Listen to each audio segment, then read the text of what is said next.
7 বছরের বাচ্চা, একটা ল্যাংড়া মানুষ যদি লড়তে পারে, সংগ্রাম করে যেতে পারে, সংগ্রামে নামতে পারে, তাহলে আমি কেন ঘরে বসে থাকবো?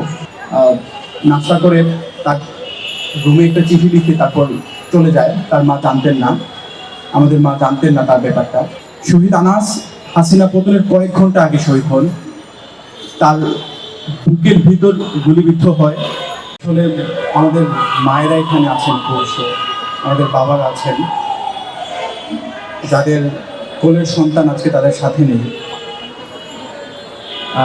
আমি জানি না একজন মায়ের অনুভূতি এখানে কী হতে পারে, একজন বাবার অনুভূতি এখানে কী হতে পারে, কিংবা আমি জানি না শহীদ আনাস কী অনুভূতি নিয়ে তার শহীদ হওয়ার পূর্বে চিঠিটি লিখে গিয়েছিল।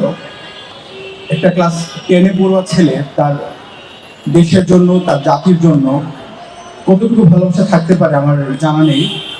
কিছুটা উপলব্ধি করার চেষ্টা করবো তার চিঠিটা পড়ে। আপনারা জানবেন, শহীদ আনাস 5 তারিখ সকাল নাস্তা করে তার রুমে একটা চিঠি লিখে তারপর চলে যায়। তার মা জানতেন না, আমাদের মা জানতেন না তার ব্যাপারটা। আমাদের মা যখন তার ছোট ছেলেকে পাঠালেন আনাসকে ডেকে আনতে, তখন ছোট ছেলে জানালো যে ভাইয়া তো বাসায় নেই। তারপর একটা চিঠি নিয়ে আসলো। এটা হচ্ছে সেই চিঠির একটা ফটোকপি, শহীদ আনাসের চিঠি। শহীদ আনাস হাসিনা পতনের কয়েক ঘন্টা আগে শহীদ হন। তার বুকের ভিতর গুলিবিদ্ধ হয়। গুলি বুকের ভিতরে প্রবেশ করে পিঠ দিয়ে বের হয়ে যায়। সে আমার ছোট্ট ক্লাস 10-এ পড়া কিশোর ভাইটা, আমার ছোট ভাই শহীদ আনাস, আমাদের ছোট ভাই শহীদ আনাস। শহীদ আনাসের প্রতি সম্মান প্রদর্শন আমার পক্ষে, আমার মতো ক্ষুদ্র মানুষের পক্ষে কখনোই সম্ভব না। তারপরও তার অনুভূতিগুলো একটু পড়ার চেষ্টা করব। না, আমি মিছিলে যাচ্ছি, আমি নিজেকে আর আটকিয়ে রাখতে পারলাম না। সরি আপুজান, তোমার কথা অমান্য করে বের হলাম। স্বার্থপরের মতো ঘরে বসে থাকতে পারলাম না। আমাদের ভাইরা আমাদের ভবিষ্যৎ প্রজন্মের জন্য কাফনের কাপড় মাথায় বেঁধে রাজপথে নেমে সংগ্রাম করে যাচ্ছে, অকাতরে নিজেদের জীবন বিলিয়ে দিচ্ছে।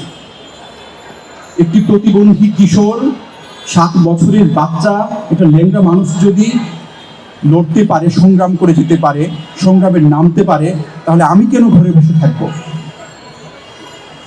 একদিন তো মরতে হবে না, একদিন তো আমাদের সকলকেই মরতে হবে।